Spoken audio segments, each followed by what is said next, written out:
ہم نے ایرانی سپریم لیڈر مجتبیٰ خامنئی کے آج جاری ہونے والے پہلے پیغام اور اس کے ممکنہ اثرات پر بات کریں گے، جس کے لیے ہمیں جوائن کیا ہے امریکہ میں پاکستان کے سابق سفیر سردار مسعود خان صاحب۔ بہت شکریہ سر پروگرام میں اپنا قیمتی وقت دینے کے لیے۔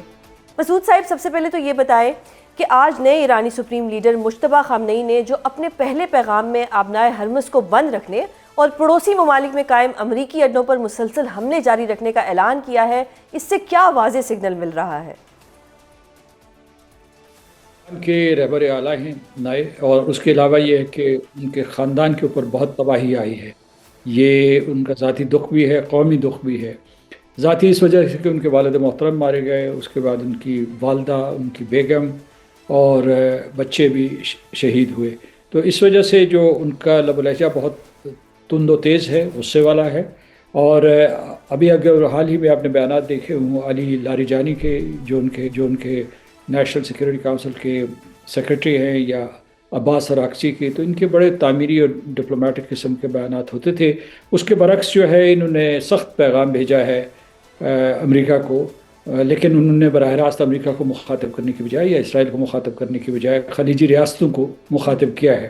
اور اس میں جو پیغامات دیے ہیں اس میں سب سے پہلے یہ کہا ہے کہ یہاں امریکی اڈے ہیں، ان کو ختم کیا جائے۔ اور یہ براہ راست اپیل جو ہے یہ خلیجی ریاستوں کے حکمرانوں کو ہے، کیونکہ وہ کہتے ہیں کہ ان کا واحد مقصد ایران کو نشانہ بنانا ہے۔ دوسرا یہ ہے کہ انہوں نے کہا ہے کہ انتقام لیں گے، یعنی مطلب جو ان پر حملہ کیا گیا، جو قیادت کو ختم کیا گیا، اس کا وہ انتقام لیں گے۔ اور اس طریقے سے مطلب یہ کہ یہ قسم کا اشارہ ہے کہ جارحیت بڑھے گی، یعنی جو ایران اپنے دفاع کے لیے یہ قدم اٹھاتا رہے گا۔ اور اس لیے جو امیدیں ابھر رہی تھی کہ شاید جنگ جلدی ختم ہو جائے گی، اس کے آثار نظر نہیں آتے۔ دوسرے یہ کہ انہوں نے یہ بھی کہا ہے کہ آبنائے ہرموز کے اوپر جو بندش ہے وہ برقرار رہے گی، اور اس کے اثرات جو ہے عالمی منڈی پہ پڑ رہے ہیں۔ انہوں نے بلکہ واضح طور پر یہ کہا ہے کہ اس کو وہ عالمی برادری بلکہ جو ہے بالواسطہ طور پر براہ راست جو ہے امریکہ کے اوپر دباؤ ڈالنے کے لیے لیور کے طور پر استعمال کریں گے۔ اور پھر جو ہے انہوں نے جو افواج ایران کی تعریف کی، اس میں جو اسلامک ریولوشنری گارڈز تھے، یا اس کے علاوہ جو دوسرے ان کی ریگولر فوج کے جو قائدین ہیں کہ جنہوں نے مشکل حالات میں قیادت کے چلے جانے کے باوجود بھی ایران کا دفاع کیا۔ اب دوسری طرف سے اگر آپ دیکھیں، امریکہ کی طرف سے بھی بہت سخت بیانات آ رہے ہیں۔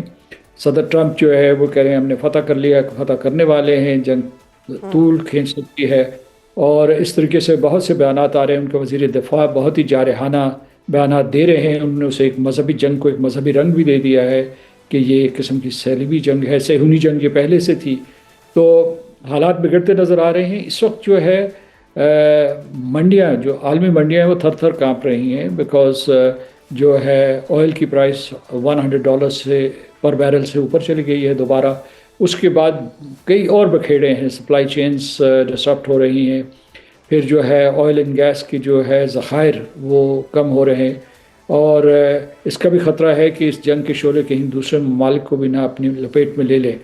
تو ان تمام وجوہ کی بنا پر میرا خیال ہے کہ ان کا بیان اہم ہے، تاہم کچھ ایسے شواہد ہیں کہ پس پردہ کوئی رابطہ کاری ہو رہی ہے ایران اور امریکہ کے درمیان، اور امریکہ خود کوشش کر رہا ہے کہ جسے وہ کہتے ہیں اپنی زبان میں کہ ایکسٹ ریمپ یا آف ریمپ، چاہتے ہیں کہ اب جو ہے یہ جنگ بہت لمبی نہ ہو جائے، کیونکہ جنگ لمبی ہوگی تباہ کن ہوگی۔ لیکن سر امریکہ یہ بھی تو کہتا ہے کہ وہ فوری طور پر ایران پر حملے بند نہیں کرے گا۔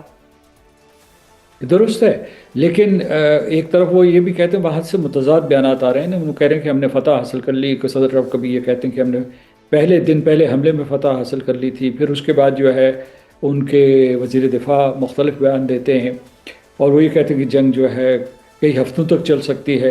تو متضاد بیانات جو ہے حالت جنگ میں دوسرے ممالک کو، یعنی مطلب اپنے مد مقابل کو کنفیوز کرنے کے لیے بھی دیے جاتے ہیں، اور بعض اوقات یہ ہے کہ واقعی وہاں کوئی اس قسم کا جو ہے لیک آف کوآرڈینیشن ہے، یا صدر ٹرمپ جو ہے وہ اپنی مرضی کے مالک ہیں، ان کے جی میں جو آتا ہے وہ کہہ ڈالتے ہیں، اور اس کے بعد جو ہے ان کے جو وزیر دفاع ہیں یا جو chairman joint chiefs of staff ہیں وہ کسی اور طریقے سے اسے جو ہے اس کے پردہ پوشی کرتے ہیں، یا اسے جو ہے اسرائیل کا دباؤ بھی تو ہو سکتا ہے کہ ابھی جنگ کو جاری رکھا جائے۔ یہ بھی دباؤ ہے، لیکن یہ بھی دباؤ ہے کہ جنگ کو ختم کیا جائے، کیونکہ صدر ٹرمپ جو ہے انہوں نے اپنی یہ شہرت بنائی تھی کہ وہ جنگیں ختم کروانے والے ہیں، وہ امن قائم کرنے والے ہیں، اور وہ امریکہ کو یہ غیر اینڈ سر ضروری ان یور جنگوں opinion do you agree with it کہ وہ جنگیں ختم کرواتے ہیں، وہ پیس کو پروموٹ کرتے ہیں؟ وہ اسی مقصد کے لیے آئے تھے. انہوں نے جو ہے یہ پیس پلیٹ فارم کے اوپر اپنا انتخاب جیتا تھا، اور اس میں جو ہے ان کی تقاریر موجود ہیں. لیکن وہاں میں آپ کو بتاتا ہوں کہ اسرائیل کا اتنا اثر و رسوخ ہے کہ ان کے جو صدور ہوتے ہیں، امریکہ کے صدور ہوتے ہیں، وہ اسرائیل کے نرغے میں آ جاتے ہیں، اور وہ اپنی لیکن مرضی سر کے ریسنٹ مالک جنگ نہیں کے ہوتے. بعد تو یہ امیج خراب نہیں ہو گیا ان کا؟ نہیں، امیج تو خراب ہوا ہے، لیکن یہ ہے کہ میرا خیال ہے وہ بھی مجبور تھے. تمام امریکی صدور مجبور رہے ہیں کسی نہ کسی حد تک، اور اس کے بعد کانگریس مجبور ہے. اگر اس وقت جو ہے 98% آف دا کانگریس ممبرز وہ ادھر سے ڈیموکریٹس ہوں یا سینیٹرز ہوں، وہ کسی نہ کسی طریقے سے اسرائیل کے مرہون منت ہیں، ان کے نرغے میں، ان کے شکنجے میں. تو اس وجہ سے وہاں کوئی اس قسم کی آزادانہ رائے نہیں ہوتی. لیکن یہ جو وزیر اعظم نتنیاہو نے یہ جو انتہائی مطلب اوڈیشس سٹیپ لیا، اس میں امریکہ کو بھی شامل کر لیا. اس مرتبہ بلکہ امریکہ کے وزیر خارجہ نے کہا ہے کہ ہم گئے اس لیے کہ اب ایران جو ہے وہ اس کے اوپر اسرائیل ایران کے اوپر حملہ کرنے والا تھا، اور ہمیں یہ خطرہ تھا کہ وہ پھر ہماری بیسس کے اوپر حملہ کریں گے، امریکی بیسس پہ حملہ کریں گے، اس لیے ہم نے حملہ کر دیا. یہ جو انہوں نے جواز دیا ہے یہ بہت ضعیف ہے، اور اس کا مطلب یہ ہے کہ اس کی وجہ سے ان کا مذاق بھی اڑایا جا رہا ہے، یا اور ان کے پر تنقید بھی کی جا رہی ہے. تو یہ صورت حال ہے. یہ چیز ہے کہ ایک مرتبہ پھر سفارائی ہوئی ہے، ایک مرتبہ پھر جو ہے امریکہ اور ایران آمنے سامنے آ گئے ہیں. ابھی کوئی فی الحال آف ریمپ نظر نہیں آ رہی. اتنا ثبوت ملا ہے کہ اسٹیو وٹکاف جو ہے وہ رابطے کر رہا ہے اپنے یعنی مطلب وزیر خارجہ ایران کے ساتھ، اور دوسرا یہ ہے کہ وہ روس کے ساتھ بھی رابطے میں ہیں کہ کسی طریقے سے جو ہے اس جنگ کو رکوایا جائے.